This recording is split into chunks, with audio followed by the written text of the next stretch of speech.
পৃথিবীর পুরনো পথের রেখা হয়ে যায় ক্ষয়, প্রেম ধীরে মুছে যায়, নক্ষত্রেরও একদিন মরে যেতে হয়। বিরাট কোহলি সচিন পরবর্তী যুগে ভারতীয় ক্রিকেটের ব্র্যান্ড অ্যাম্বাসেডর। আধুনিক ক্রিকেটে একের পর এক রেকর্ড করে নিজেকে নিয়ে গেছেন অনন্য উচ্চতায়। ভারতীয় দলের হয়ে জিতেছেন ওয়ানডে ও টি-20 বিশ্বকাপ, সঙ্গে চ্যাম্পিয়ন্স ট্রফিও। 2024 সালে ক্যারিয়ারের গোধূলি লগ্নে ভারতকে টি-20 বিশ্বকাপ জেতানোর পর বিদায় নেন সংক্ষিপ্ত ফরম্যাটের ক্রিকেট থেকে।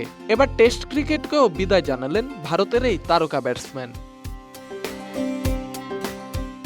আজ সোমবার নিজের ইনস্টাগ্রাম পোস্টে এই ঘোষণা দেন কোহলি। পোস্টে কোহলি লেখেন, টেস্ট ক্রিকেটে প্রথমবার ব্যাগি নীল পরেছিলাম আজ থেকে 14 বছর আগে। সত্যি বলতে এই ফরম্যাট আমাকে কোথায় নিয়ে যাবে কখনো কল্পনাও করিনি। এই ফরম্যাট আমাকে পরীক্ষায় ফেলেছে, গড়েছে আর এমন কিছু শিক্ষা দিয়েছে যা সারা জীবন বয়ে বেড়াবো। টেস্ট ও টি-20 থেকে অবসর নেয় এখন থেকে শুধু ওয়ানডে খেলবেন 36 বছর বয়সী এই ব্যাটসম্যান। 2011 সালের জুন মাসে উইন্ডিজের বিপক্ষে ম্যাচ দিয়ে টেস্টে পা রাখেন বিরাট কোহলি। গত 14 বছরে খেলেছেন 123টি টেস্ট, করেছেন 30টি সেঞ্চুরি সহ 9230 রান। আকস্মিক অবসরের ফলে টেস্টে 10,000 রানের মাইলফলক স্পর্শ করা হলো না তার।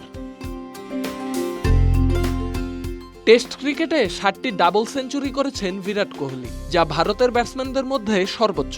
রান ও সেঞ্চুরির দিক থেকেও তিনি ভারতীয়দের মধ্যে চতুর্থ।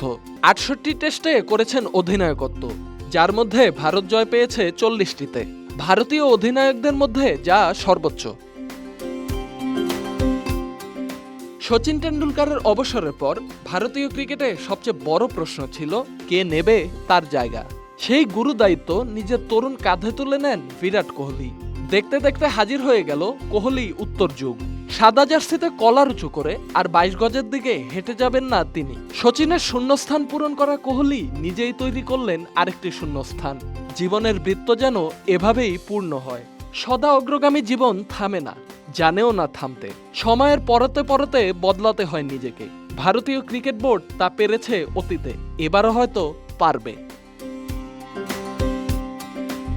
Dhaka express desk report.